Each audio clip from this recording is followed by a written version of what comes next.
judaísmo hoy. Todavía no tenemos a la Lerer Kemaya, no sabemos, ya saben que últimamente solo sabemos si se une a nosotros o no cuando se une. Y cuando no se une, pues sabemos que no se unió. Entonces, no tenemos ahorita con nosotros a la Lerer Kemaya, pero tenemos con nosotros a Ethel Krause, y luego les voy a contar quién es Ethel Krause para los que no la conocen. Pero antes les voy a hablar de las efemérides, porque esta semana casi todas las efemérides que tenemos tienen que ver con literatura. Y bueno, pues sí, Ethel Krause tiene que ver con literatura. Así que vamos a ver todo lo que ha pasado esta semana. Miren, el 13 de febrero del 55, llegan a Israel, no llegan a Israel, llegan a Jerusalén los primeros 4 manuscritos del Mar Muerto. Para quienes no los conozcan, los pueden checar. Son un libro, los manuscritos del Mar Muerto, encontrados por un niño palestino y entregados al Museo de Israel en Jerusalén. También el 14 de febrero, yo creo que por eso se llama el Día del Amor, aunque no estoy muy seguro de que venga de ahí exactamente, pero en 1349 fue la masacre de los judíos de Estrasburgo, masacre que obviamente iba acompañada por la quema de los libros de la Biblia, etcétera, etcétera, de todos los libros sagrados y todos los demás libros que tenían los judíos en Estrasburgo, la frontera de Alemania y Francia, que hasta la fecha es punto de unión entre el presente y el pasado. En fin, ahí mismo, quizás sin ninguna relación con esto, pero el mismo 14 de febrero de 1896, Theodor Herzl publicó Der Judenstaat, un libro en alemán que habla sobre el Estado judío y la necesidad de crear un Estado para resolver el problema judío. Entendamos que para Herzl el problema judío era el problema de los judíos de Europa Oriental, no el problema de los judíos de Viena. Y por eso sus nietos, que nunca fueron a vivir a Israel, intentaron y no los dejaron llevarse la tumba de Theodor Herzl a Viena. Él está enterrado en Jerusalén y ellos se lo querían llevar a Viena, porque ellos siguen siendo vieneses, austrohúngaros y alemanes. El 14 de febrero también, el 16 de febrero, perdón, Elías Legardo se convirtió en el primer judío registrado en Norteamérica. Realmente no hizo mayor cosas más que ser el primer viticultor que llegó a América, judío sefaradí, que venía de la expulsión reciente de España, y llegó en esta fecha a los Estados Unidos y creó un campo para viticultura. Lo más interesante me parece a mí es que con él venía John Bonal. John Bonal era el encargado de cuidar los gusanos de seda del rey James. Y uno se pregunta a veces, o a veces no se lo pregunta, ¿cómo funciona la historia? ¿Qué era esto de la seda, la industria textilera? Y si a mí me preguntan la llegada del gusano de seda a Nueva York, bueno, a Nueva Ámsterdam aquel entonces, pero Nueva York fue más importante para las comunidades judías de los Estados Unidos que la llegada de este señor Elías Legardo, de quien realmente no queda mayor historia, excepto de saber que el primer colonizador judío que llegó a América era un judío sefaradí que cuya familia salió de España y luego regresó a América con los ingleses. Siguiendo con los escritores, en esta fecha se cumplen 52 años de la muerte de Shmuel Yosef Agnon, Premio Nobel de Literatura. Y un punto que en esa relación, a lo mejor Shmuel Yosef Agnon tiene algo parecido con nuestra invitada de hoy, porque Shmuel Yosef Agnon es la relación entre la historia de los judíos de Europa y la historia de los judíos en Israel. Shmuel Yosef Agnon empezó escribiendo en yiddish y también escribió en hebreo, obviamente, pero las obras básicamente las hacía en yiddish, y escribió su primera obra sobre las esposas abandonadas. Su primer tema era la preocupación, las mujeres y el maltrato a las mujeres dentro del concepto de tradicionalidad religiosa judía. Vamos a ver qué nos cuenta al rato Ethel Krause de este tema, porque creo que tiene opiniones muy claras al respecto. bueno, no tiene mucho que ver con libros ni con nada, pero Hans y Sophie Scholl fueron asesinados el 18 de febrero de 1943, dos alemanes miembros de las juventudes nazis que se dedicaron a escribir, y lo que escribían eran volantes y folletos alertando sobre las mentiras de Hitler, sin hacer ninguna comparación similar ante el mundo de fake news en el que vivimos hoy. Yo creo que los dos pobres hombres, Hans y Sophie, se volverían locos. ¿Qué podrían escribir para advertirnos de cuántas fake news nos están dando en cuántos países, tantos gobiernos? También terminó en 1970 el juicio de los Chicago Seven. Los Chicago Seven eran básicamente 7 judíos de Chicago que fueron acusados de perversamente tratar de terminar la guerra de Vietnam. Es importante hacer notar que la misma línea de Shmuel Joseph Agnon, reproducida en los Estados Unidos, se reproduce en todos estos jóvenes revolucionarios anti-establishment, socialistas, pacifistas, que tratan de crear una democracia y una igualdad religiosa en un lado y en el otro. Pero más importante que todo eso para nosotros hoy es que prácticamente esta semana, pasado mañana, celebramos la publicación de La mística de la feminidad de Betty Friedan, otra muchacha que salió de la comunidad y que era psicóloga, muy simpática además. Estuvo en México hubo una serie de eventos en México en los que estuvo Betty Friedan y todas sus amigas, casi diría yo sus compinches, porque venían a pelearse con todo el mundo, porque les hacían fuchis, venían de las Naciones Unidas y les hacían fuchis por lo que decían. Y lo que decían era algo tan sencillo como, pues todos somos iguales, hombres y mujeres, y déjenos de hacernos fuchis a nosotros. Y si nunca ha leído La mística de la feminidad, léala, sobre todo si es mujer, le puede ayudar a establecer y a entender muchas de las cosas que hemos evolucionado en los últimos años o reevolucionado en los últimos años, porque como no me he cansado de decir, estamos reviviendo el principio del siglo XX. Estamos viviendo lo mismo que vivía mi bobe, para los que no lo conocen, mi abuela, mi bobe, en Rusia, cuando decidieron salir a las calles, cuando decidieron subir a los tractores, cuando decidieron salir a trabajar, cuando decidieron dejar la tradicionalidad y volverse judíos seculares. Y bueno, cerramos con broche de oro. Bueno, el broche de oro muere con el aniversario del escritor Leo Rosten, el autor de The Joys of Yiddish. Para quienes no conocen Yiddish, pero saben inglés, les recomiendo este libro, The Joys of Yiddish. Les va a explicar el tono, el timbre, el contenido, el significado realmente del idioma Yiddish, que no es simplemente un montón de palabras en otro idioma, es un montón de palabras que al ponerse en conjunto y al leerse o pensarse en ese idioma, le van a dar a su cerebro, al mío, al suyo y al de todos, una visión totalmente diferente del mundo que si no usan este idioma. No dije mejor, no dije peor, nada más dije diferente. Como es diferente el que habla inglés, la visión del mundo del que habla inglés es diferente la visión del mundo del que habla español, indiscutiblemente, y es diferente la visión del mundo del que habla francés o alemán, etc. En fin, el que quiera redescubrir, participar y disfrutar del Yiddish, este es el libro que les recomendamos. Hoy de veras, muchos libros para recomendar. Es una buena semana, más libros que asesinatos políticos, y eso es bueno. Y bueno, y cerramos con broche de oro porque hoy tenemos a Ethel Krause. Ethel Krause es una escritora mexicana, es miembro, parte de la comunidad judía de México, ha escrito un montón de libros y el último es el Samovar, el viejo Samovar.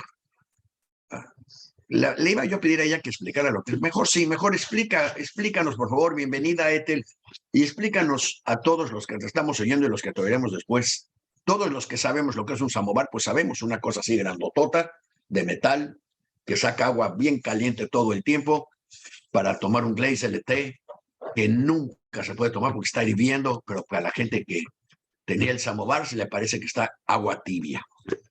¿Qué es para ti este viejo samovar? Primero que nada, Daniel y toda la gente que hace este magnífico programa, me siento muy honrada de participar con ustedes. Realmente me siento un poquito como en casa, ¿no? En casa de la Bobe, oyendo el Yiddish y oyendo todas estas notas que comparten. Samovar efectivamente es la novela más reciente, acabo de publicarla en la editorial Alfaguara y decidí titularla así a pesar de que no es una palabra muy común en español y que muchísima gente no sabe de qué se trata. eh, pero bueno, intrigaba y la gente que no sabe de qué se trata, pues busca, ahora ya es fácil encontrar los significados, no solo conceptuales, sino también históricos de la palabra.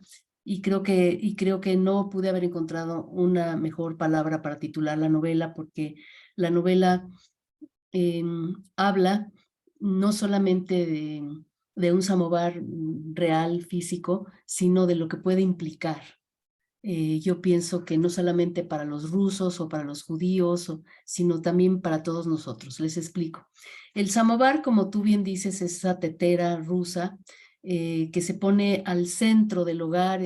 Es un elemento indispensable en la vida rusa y lo era en aquella época donde no había otra manera de calentar los hogares. Era como la estufa.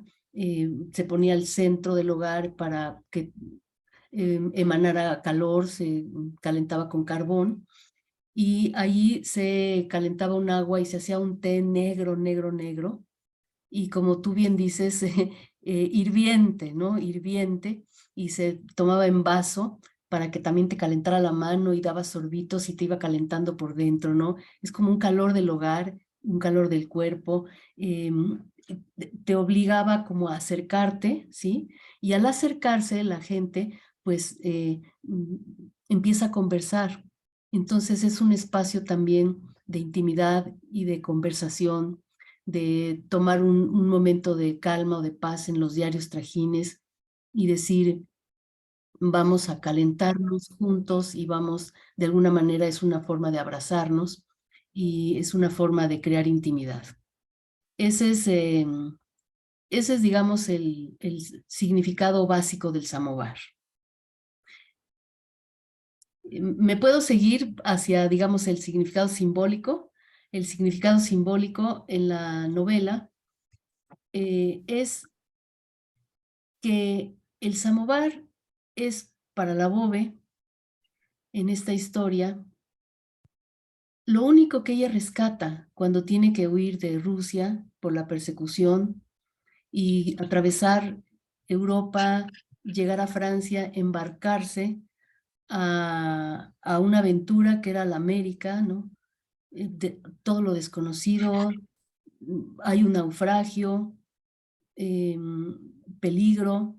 Sin embargo, ella no suelta su samovar. Imaginémonos a esa mujer que lo único que trae consigo es el samovar y dos hijos, cada uno en un brazo. Uno de ellos es mi padre, pero ella se aferra a su samovar. Entonces es un símbolo de rescate, de resistencia, de manera de atesorar el amor a una cultura, al hogar, a la tierra. Es una forma de asentarse en una identidad, en una historia. Es una forma de entender el drama propio, ¿no? Y también la esperanza. Es como esa tabla de salvación del que en algún momento dado todos, cuando vivimos alguna desgracia, necesitamos aferrarnos. Y entonces en la historia, esta que planteo, el samovar va adquiriendo ese tinte de representación simbólica, de encontrar un sentido, encontrar algo a lo cual te aferres cuando vives una tragedia. Y esta historia, Samovar, cuenta las reuniones que tuvieron la nieta y la abuela. La nieta soy yo, ¿sí? Es real, todo lo que ocurre en la novela es real. Solamente la nieta está ficcionalizada, no se llama Ethel, se llama Tatiana, construyo ese personaje, la pongo como fotógrafa, no como escritora, pero este recurso literario a mí me sirve para poder tener como una doble presencia en la novela, una presencia como autora que construye el personaje y entonces yo puedo ver el conjunto de la obra, pero también me permite entrar como la nieta real que fui a la historia y entonces yo puedo de esta manera trabajar mejor la obra literaria, pero es una obra literaria que está completamente asentada en la realidad. Es decir, todo lo que cuento ahí, eso ocurrió, eso es lo que me contaron los seres que habitan en la novela, que es mi abuela, mi abobe Ana, su hermana Lena, mayor, y Modesta, que es esta mujer mexicana de origen náhuatl que las ha acompañado durante toda la vida. Entonces ahí este trío de mujeres que, ancianas que están en un antecomedor de un departamento en la Colonia Condesa y bueno, y aparece la nieta que va a ir a comer todos los miércoles y la nieta cree que va a llegar nada más a comer y disfrutar las ricas comidas judías que hace la abuela y que va, se encuentra con que ahí hay un tesoro en estas historias y no deja de ir miércoles a miércoles y cada vez que escucha a la Bobe, que escucha a la tía Elena, que escucha a Modesta, y ya va viendo reflejada parte de su vida y se cuestiona mucho y hay ciertos paralelismos entre lo que vive la abuela, historias de amores, ¿no? Con lo que está viviendo la nieta. Y son 2 años en los que yo estoy yendo cada miércoles con mi Bobe hasta que ella muere y yo cada miércoles regreso y escribo en un cuaderno, en unos cuadernos amarillos, pues todo lo que platiqué y todo lo que sentí y lo que yo estaba viviendo en ese momento. Y al final de esos 2 años yo tengo 6 cuadernos completos con un material que yo sé que es un material de oro y yo voy a tener que hacer algo con eso. Y me voy a tardar 40 años, Daniel, me voy a tardar 40 años en encontrar el modo de narrar esta historia, el modo de convertir estos cuadernos en lo que finalmente tienes en las manos, este samovar. Y la dificultad estuvo en que yo tenía que encontrar el tono, tenía que encontrar el lenguaje, tenía que honrar la historia y honrar la lengua. Y tenía yo que además madurar como mujer y como escritora para poder meter tantas cosas, es un siglo, de finales del siglo XIX hasta el siglo XXI en la pandemia, ¿no? Y todo eso abarca la novela. Y yo experimenté de una manera, experimenté de otra, me frustré muchísimo, lloré, me sentí impotente, quise abandonar, pero yo traía ahí como esta fuerza de la Bobe que me legó, ¿no? Ese samovar que me legó, que era, no puedes naufragar, ¿sí? Aférrate a tu propio samovar, ¿cuál es tu samovar? Y yo sabía que ese samovar mío era el lenguaje, era la obra literaria. Y entonces me arrodillé realmente con gran humildad ante la literatura y ante la historia que tenía que contar y en un momento dado dije, ya, ahora sí, tengo que hacerlo, ¿no? Y me enfrenté de nuevo, hice a un lado todos mis apuntes y las reescrituras y demás, y empecé de nuevo desde el principio a contar, y es la versión que tienen ahorita en las manos. Entonces, todo esto es el símbolo de Samovar. Si te quedaron notas, pies de página y cosas así que no metiste en el libro, deberías de mandárnoslas y Ay, nosotros las fíjate vamos que publicando. tengo 6 cuadernos, pero no metí todo, obviamente. Aquí estamos. Ay, no me digas. Ay, ¿Mm? me da una Además, emoción. Aquí profundísima. estamos, así es que nada más dinos cuándo y lo empezamos a recibir y lo vamos publicando. Y le damos interacción para que la gente pueda, a diferencia del libro, que la gente te puede ir comentando sobre cada una de esas cosas.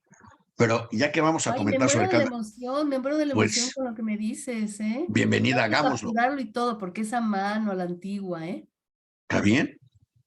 Hay que Tú no capturarlo. más, tú no más, nada más dinos cuándo y ya sea que lo captures tú o si quieres fotocopiarlo o escanearlo y lo capturamos nosotros, también lo hacemos. Bueno, nos pondremos de acuerdo, pero El se me hace chiste es que, muy el chiste es que la emocionante. tecnología no sea un problema Al en la contrario, realización. al contrario, ahorita la tecnología nos ayuda. Bueno, déjame seguir con quién eres tú, porque la gente no te conoce. Bueno, yo tampoco, la verdad, pero voy a conocerte después de este programa. Tenemos obviamente muchísimas cosas en común. La Bobe, nada más que para mí es más el Zeide que la Bobe. Yo me hubiera cambiado el apellido, pero me lo hubiera cambiado por el nombre del Zeide, no de la Bobe. Tú te cambiaste el apellido al nombre de tu mamá, al apellido de tu mamá, o sea, te quitaste el colteñil de tu papá. Eh, no Fíjate que, hablas, May. fíjate Sí. que, perdón, pero sí me gustaría hacer esta acotación. Digamos que acepté hacerlo, pero no fue algo que naciera de mí. Cuando Ah, yo iba a la universidad, yo estudié la carrera de Lengua y Literaturas Hispánicas en la UNAM y fui la última generación de taller literario que aceptó Juan José Arreola. Y entonces ahí llevábamos textos, era yo muy joven y él los comentaba, pero pues como todos los maestros y hombres importantes de la época, ¿no? Eh, te cambiaban los nombres y etcétera, y entonces decía que era muy difícil mi nombre, Ethel Colteniuk, y que entonces me decía, no, ya sé, te vas a llamar Ethel Colten, ¿sí? Y lo acortaba y decía, este va a ser tu nombre de escritora. Y por ahí otro maestro decía, no, eso parece como trabalenguas, con tu nombre y tu apellido para el público hispanohablante, ¿qué tal? Que mejor déjate nada más el Krause. Iba a sonar muy más elegante. Y todo esto fue mucho antes de que Enrique Krause, que es mi primo, hermano, saliera públicamente, ¿no? Todo esto fue mucho antes. seguramente él salió cuando ya habías hecho famoso el apellido. Bueno, Eso le mira, abrió más de una puerta. yo no quiero intervenir en esto, pero fue hace mucho tiempo antes y fue un poco me sentí un poquito pasto, ¿sí? Así como las mujeres de repente nos hemos podido sentir pasto de los hombres por nuestro cuerpo y también por nuestro nombre, ¿no? Y sí me dejé un poco avasallar y finalmente, bueno, pues acepté ponerme Ethel Krause porque sonaba mejor o porque quedaba Bueno, más acorde al español, pero si me preguntas, yo en este momento pudiera retroceder el tiempo, yo me dejaría mi nombre real tal cual, ¿no? Es decir, es una firma que asumí, pero que no fue ahora sí que no fue mi consentimiento, como dicen ahora, ¿no? entonces, ¿qué te parece si lo que nos vas a mandar lo firmamos Etel Colteniuk Krause para que no se pierda el Krause y se haga la relación? Sí, fíjate que yo en un Y momento así te dado, damos una nueva presencia literaria también para todo lo que nos vas a mandar, mira, que es fíjate que algo diferente. suena bonito, pero te voy a decir qué pasa. Yo en una época, hará, no sé, tal vez unos 10, 15 años, decidí que no, que ya iba a asumir mi nombre completo y publiqué una antología que hice con la escritora Beatriz Espejo de textos sobre mujeres y yo hablé con la editora en Alfaguara y les dije, yo tengo una historia con mi nombre y yo quiero ahora ponérmelo completo y me dijeron, está bien. Y lo puse, pero toda la gente pensó que era como una hija mía, que era una pariente, que no era yo, pues todo el mundo lo pensó y dije, pues sí, tienen razón. Entonces ya a estas alturas ya como que no te puedes ya cambiar el nombre porque van a creer que eres un pariente. Bueno, te Pero, lo podemos hacer en francés, Etel Krause ne Colteniuk. ándale. Pero Pues bueno, sí. Ok, siempre hay modo de resolver las cosas, ¿eh? También tenemos en común que saliste de la Yiddish. Eh, y yo también salí en un momento de la Yiddish. Para quienes no lo saben, lo voy a aclarar otra vez. Había 3 escuelas importantes a mi gusto en México para esta área, que eran la Yafne, la Yiddish y la Nay. La Yafne era una escuela tradicional, enseñaban Yiddish hebreo y religión, y era una escuela religiosa. La Yiddish era la escuela grandota, enseñaban Yiddish hebreo, y eran el centro, eran sionistas y seculares, eran más una revoltura de todo. Y la Naye éramos los quejumbrosos, éramos los socialistas, los mundistas, y como he dicho muchas veces, de ahí salen los Woldenberg y un montón de otra gente, y Tele, y un montón de otra gente que se mete luego en política y en cuestiones mexicanas. Pero lo importante es que la Naye está mucho más unida a México y a las tradiciones mexicanas que las otras 2 escuelas. De alguna manera es el punto de relación entre la emigración republicana, socialista, bundista y el país.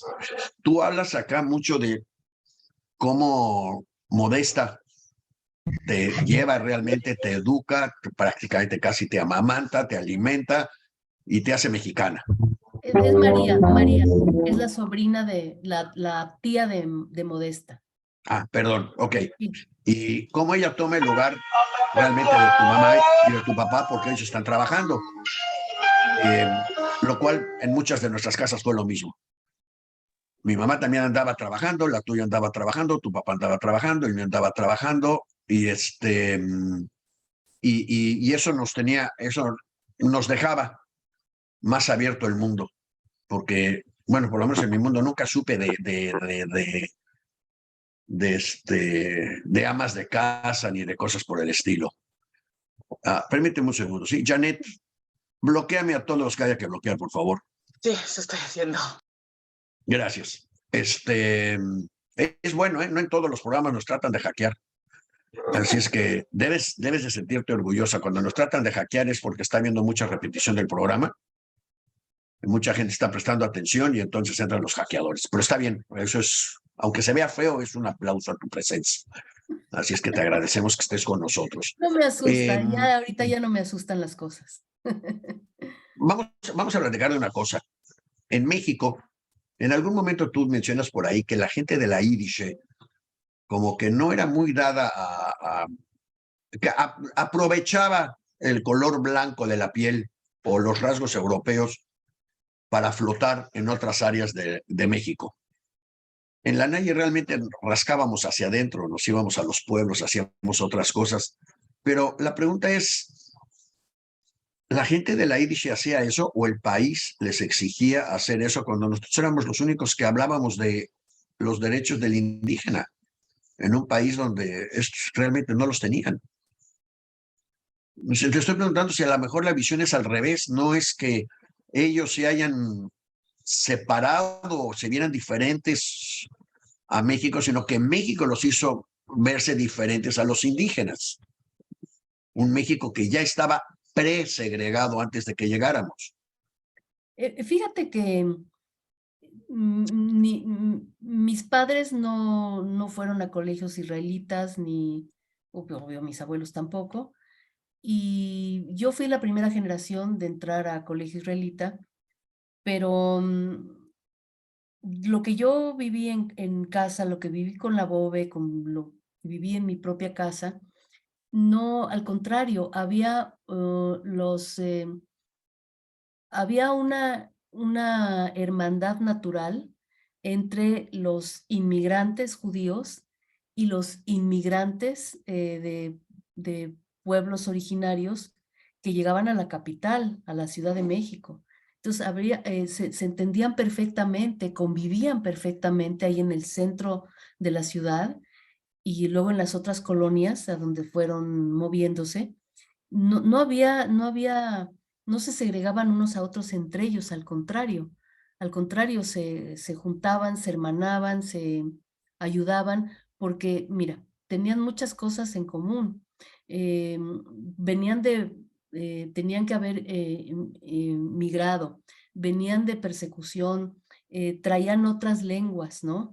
Apenas hablaban el español y se sentían marginados, entonces vivían en una situación de fragilidad y ¿qué es lo que haces? Juntas, esas fragilidades se convierten en una fuerza. Entonces yo nunca sentí que hubiera una marginación entre judíos y mexicanos, digamos, de pueblos originarios, ¿no? Por eso a mí me llama mucho la atención cuando yo salgo de la secundaria, de la Yiddish, y entro a la preparatoria número 6, Antonio Caso, ya de la UNAM, y ahí es donde me empiezo a enterar, empiezo a convivir, digamos, con mexicanos, eh, y ahí es en donde empiezo a ver que esos mexicanos, que no eran los de pueblos originarios con los que yo convivía, sí discriminaban, sí sentían discriminación con lo que se ha dado en llamar la población indígena. Sí había discriminación de colores de piel y demás. Yo decía, ¿de dónde viene esto? Yo ni lo viví, ni lo escuché, ni lo sentí, nunca. Y fue entonces cuando yo conocí, digamos, la otra cara de México, ¿no? La cara que viene de la colonia, la cara que viene de las castas, ¿no? Y la verdad es que me llamaba mucho la atención. Nunca me he sumado a eso, ¿no? Ese es un México que para mí, hasta la fecha, sigue siendo un poco extraño, ¿no? Em, yo vivo mucho más en el México de la diversidad, en el México de la floración cultural y de la floración lingüística, y ahí es donde yo me reconozco realmente, ¿no? Tú hablas yiddish. Mira, ojalá pudiera ya hablarlo como lo hablaba antes. Yo nací con el Yiddish en la casa, era una bilingüe total y lo estudié además en el colegio Rita. Mi mamá era analfabeta en Yiddish y era su lengua materna y ella era doctora en filosofía, pero no era analfabeta en Yiddish, no leía y no escribía en Yiddish. Y ya que mencionas a tu mamá, ¿por qué se dedicó Antonio Caso teniendo tantos filósofos de los que se pudo haber agarrado, que le pudieron haber atraído? Bueno, volvemos a lo mismo, ¿sí? Volvemos a lo mismo. Ella fue una pionera en aquella época, primero ser una estudiante universitaria en aquella época ya era verdaderamente una cosa rarísima, ¿no? Y luego estudiar filosofía, pues más. Y pues ahí siempre los maestros, otra vez, los maestros te imponen, te dicen, ¿no? Por dónde, te llevan por el camino que quieren, ¿sí? Y ella pues con sus maestros y mm, con sus, em, con sus asesores de tesis, etcétera. De hecho, ella fue alumna de Antonio Caso, ella lo conoció. Ya después, en su tesis de doctorado, ya fue ella, muchos años después, la que decidió el rumbo de la investigación filosófica que quería hacer. Y hizo nada más ni menos que, y lo tiene como un libro publicado, y se llama Los seres imaginarios, que es el estatus ontológico de los seres de ficción, es decir, el tipo de existencia que tienen los personajes literarios, ¿sí? ¿Qué tipo de existencia tienen los seres literarios? Entonces ya se fue a la filosofía del arte, a la filosofía de la literatura, que ese sí ya fue una elección propia, fíjate. Y ahí no sé si me perdí en la conversación. Em, que te decía que esa mexicanidad, ¿no? Mi mamá, por ejemplo, ella cuando ella entró siempre en colegios públicos, ¿no? Y ella había sufrido una discriminación terrorífica en Polonia, ¿no? Terrible, tan es así que nunca quiso volver a tocar suelo polaco. Después viajó a Europa, pero sí fue a Alemania cuando todavía estaba el muro de Berlín en la era soviética, sí fue y que ella quiso ir al muro de Berlín y bailarle un zapateado ahí en el muro de Berlín y a gritarle a Hitler, ya ves, tú que querías matarnos, pues vete a la chingada, porque aquí estoy yo y aquí te sobreviví y pateó el muro y todo y fue muy contenta. Pero no quiso ir a Polonia por la discriminación terrible que sintió y yo creo que se trajo toda esa cauda, de manera que sí, ella me contaba que la llegaban a discriminar en las escuelas públicas en México porque era judía, porque hablaba polaco, porque era rubia, era rara, era diferente, ¿no? Y entonces las mexicanas, digamos, del estilo criollo, ¿no? Las mexicanas de alcurnia. En cambio, con quien sí se llevaba muchísimo, y ahí hizo toda su vida, era con los mexicanos, digamos, de origen más indígena, ¿no? Entonces, esa fue la relación. Por eso te digo que para mí el México en el que yo me siento como en casa es ese México plural. ¿Cómo usaba el salero y el pimentero tu mamá para explicarte la filosofía a una niña? Era divino, porque las sobremesas eran una maravilla con mi mamá. Uf. Ella, teníamos un salero en forma de jitomate y entonces tomaba el salero en forma de jitomate y decía, a ver, ¿qué es? ¿Es un salero o es un jitomate? Decíamos, bueno, pues es un salero, pero también es un jitomate. No, a ver, pero entonces, ¿es más salero o es más jitomate, no? Y entonces ahí nos llevaba la reflexión, esperábamos unos niños, ¿no? Nos llevaba la reflexión entre cuál era la cualidad de salero y cuál era la cualidad de jitomate que tenía ese objeto. Y nos explicaba las categorías del ser de Aristóteles. Y nos decía, mira, la esencia de este objeto es de salero, porque que contiene sal y esa es su función, entonces esa es su esencia. Y la contingencia, es decir, la circunstancia, lo que puede variar, es su forma de jitomate, porque también puede ser un salero en forma de pato o un salero de cristal. Entonces, las categorías del ser así nos la aplicaban, lo que era la esencia y lo que era la contingencia, lo que era esencial o lo que era contingente. Y bueno, nos abría los ojos de una manera increíble y también nos explicaba los poemas de García Lorca. Y a ¿Qué mí edad tenías? yo tendría, ¿qué sería? Entre los 7 y los 11 años de edad, más o menos. No mucha gente entre los 7 y los 11 años de edad en México es expuesta a este tipo de comentarios e influencias. Sí, afortunadamente yo como que sí nací en una charola, no de plata, pero sí de libros, eso sí. Sí, nos pasó a muchos realmente. Quizás si algo debemos a los Eides, a las Bobes, es el haber traído en sus mentes todos esos libros y esas cosas que perdieron en Polonia. Y si algo perdió Polonia, fue toda esa inteligencia que abandonó ese país. Digo una cosa, porque se nos está viniendo el tiempo encima y eso me molesta mucho. Eh, si tuvieras que recomendar uno de tus libros a la gente que nunca ha leído ninguno de tus libros, ¿cuál les recomendarías primero? Que lean primero para conocerte. Mira, a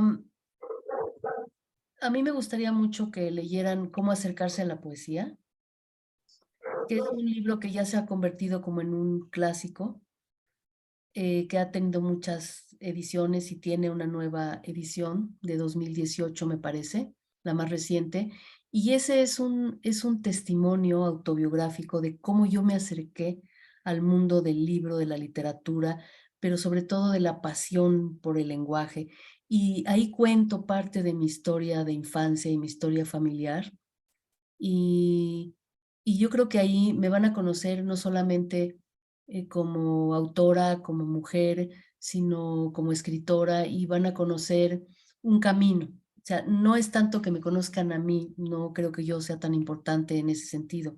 Creo que a través de mí pueden conocer un camino hacia hacia la poesía, no solamente la poesía en verso, sino hablando de poesía en general, hablo de la literatura, hablo del amor por las palabras, ¿no? O Entonces yo sea, creo eres que como el salero en forma de tomate. sí, A sí. través de ti van a poder llegar a la sal y entender la parte íntegra del proceso. Eso me gustaría, eso pienso yo. Y definitivamente Samovar, esta última, no digo quiero decir última, la más reciente novela, porque ahí sí he echado los kilos, querido Daniel. Esta novela, la verdad, eh, no me rendí. Esta novela la escribí con todo lo que soy capaz. Yo creo que es la obra de mi madurez y esta es la que me gustaría que fuera leída, no solo para conocerme a mí como escritora, pero yo creo que se van a conocer también los lectores a sí mismos, ¿sí? Porque cuando yo hablo de mí estoy hablando de todos, estoy hablando de un cosmos, de un mundo, de una historia común y no importa si uno es judío o no, en este caso, todas las generaciones vivimos una tragedia, nos toca nuestro naufragio, nos toca encontrar un samovar en el cual eh, reconocernos y nos toca cumplir un sentido y una misión. Yo creo que ahí van a encontrar una manera también de acercarse a sí mismos los lectores. ¿Cuál fue tu tragedia? ¿Nos quieres contar? Bueno, mira, donde yo me reconozco un personaje histórico de una tragedia universal, pues es la que acabamos de vivir todos, que es la pandemia, ¿no? Cuando estábamos en los momentos más oscuros de la pandemia, que no sabíamos hacia dónde iba a ir esto, ni si íbamos a sobrevivir, pues realmente nos sentimos como parte de la historia, estamos viviendo algo histórico que si sobrevivimos, pues los nietos y bisnietos van a querer indagar, ¿no? De qué fue eso, o nos preguntarán y que les contemos, así como yo le preguntaba a mi bobe que me contara sus andanzas con la revolución bolchevique y la Segunda Guerra Mundial, ¿no? Que esa fue su tragedia y su naufragio, ¿no? Entonces, el mío no solo fue mío, sino fue de todos, es vivir una cosa inédita y mi forma de encontrar ese samovar que me salvara, pues sí fue recurrir a mi bobe y recordar que ella se había salvado con ese samovar. Para mí, mi samovar fue el lenguaje, recuperar la lengua y poder recuperar esta historia y poderla poner en una obra que se llama Samovar, ¿no? Esa fue mi tragedia, mi naufragio y mi rescate.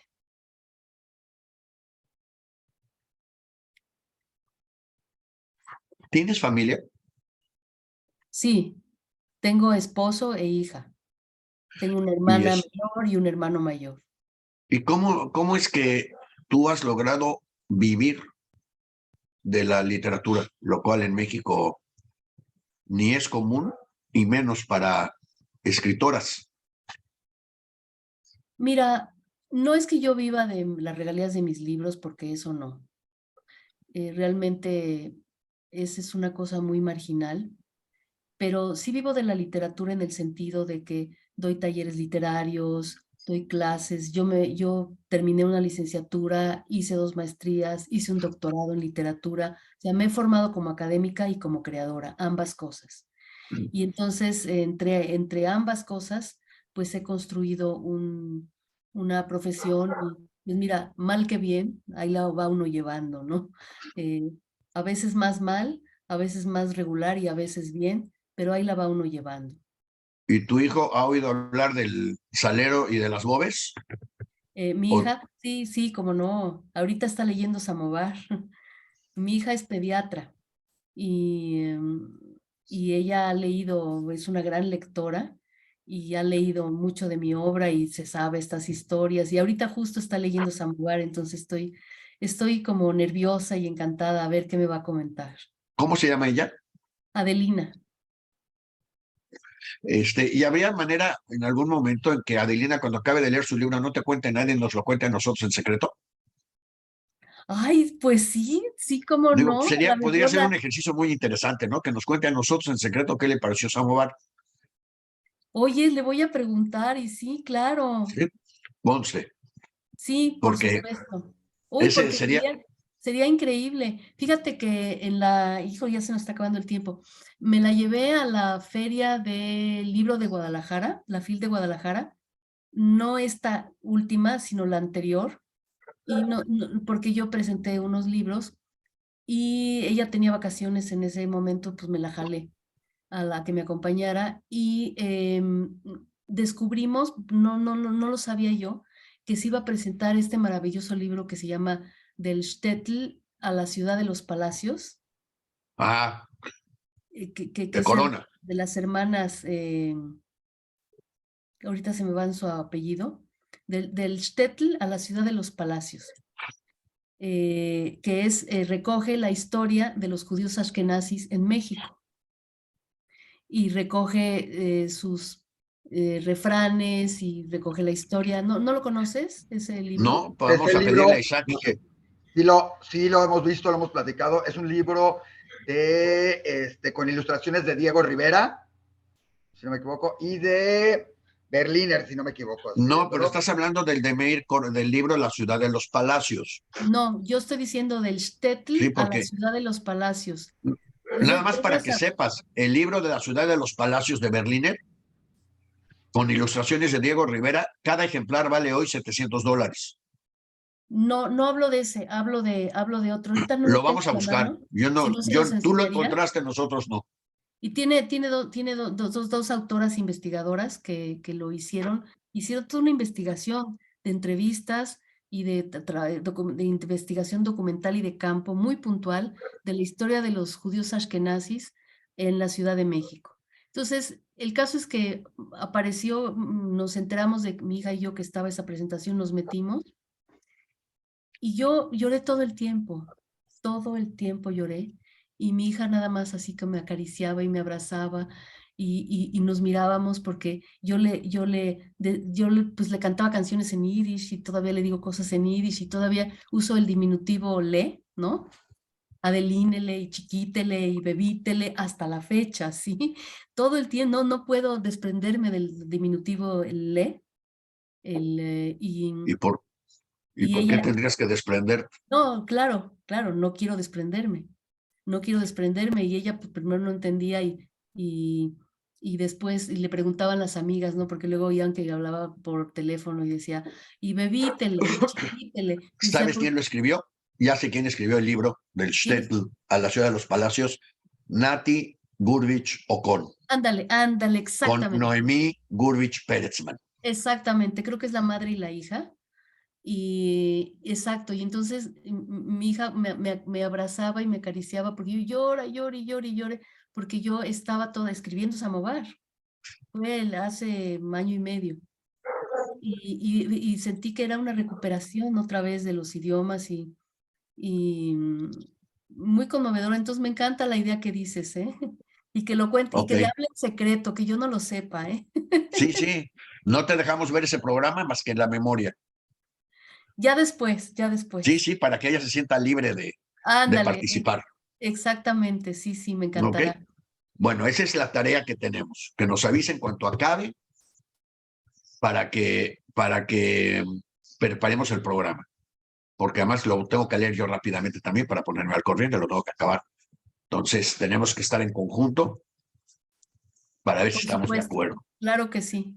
Eh, a mí de entrada me da gusto ver que hay gente que sobrevivió el aburguesamiento de la comunidad y logró conservar sus raíces sin penas, sin necesidad de quitarse, ¿cómo lo diría yo a nivel mexicano? Sin necesidad de quitarse las plumas. Cargamos la herencia y no nos dan pena las plumas. Y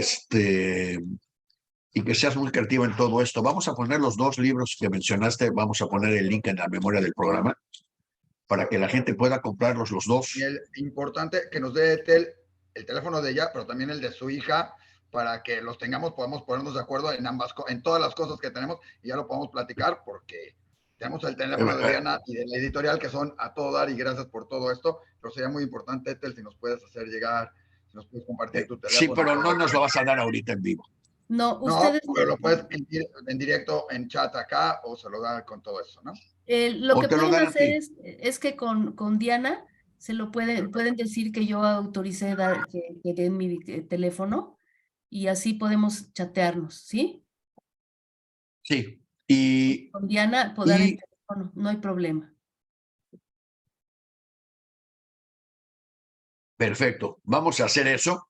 Yo tenía un montón de otras preguntas, pero afortunadamente el tiempo se nos vino encima y entonces me las puedo ahorrar para la próxima, porque el ejercicio de oír a tu hija comentar tu libro para luego poder entrevistarte otra vez, me parece mucho más productivo y creativo que el seguir haciendo preguntas para ver Ay, qué qué resulta de susto. las mismas. Le voy a preguntar, Entonces, ella es una mujer tremendamente ocupada, es pediatra, está en el Instituto Nacional de Pediatría, pero vamos a ver en qué momento puede abrir un espacio para poder hacerlo. lo podemos Sí, grabar, pero no por tiene que fin ser en encontró a vivo. Daniel, pero igual puede atenderme. Es pediatra, me puede atender todavía. Entonces, por lo Ah, menos a lo mejor me hace un sí, hueco ahí en el instituto. claro que sí, Realmente, claro que sí, claro realmente, que no quiero sí. decir que no, pero sí, si pueden atender a nuestro niño, nos ayudaría mucho también. Ay, claro que sí. Y Y fíjense que ya para terminar, me gustaría mucho armar una especie de evento, así como que fuera en algún lugar que reviviera las comidas, alguna de estas recetas de la que habla la novela, el té, la hora del té, con gente, con público, ¿no? Oye, Como una especie de presentación culinaria con degustación de té y oye, algo así. se puede hacer, déjame verlo, ahorita estamos justamente viendo algunas cosas con diferentes comunidades, todo, pensémoslo. O sea, hay otra escritora que también está dentro del mismo grupo editorial, Sophie Goldberg. Ah, cómo no, es mi supercuata.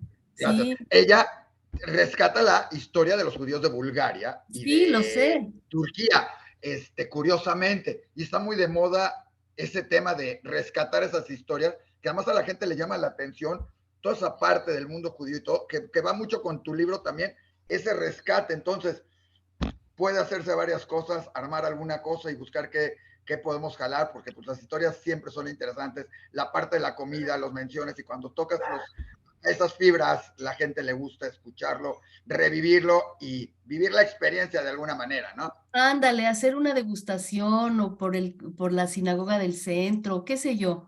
Yo creo que sí, antes, antes podemos armar teníamos un cosas desayuno, padres.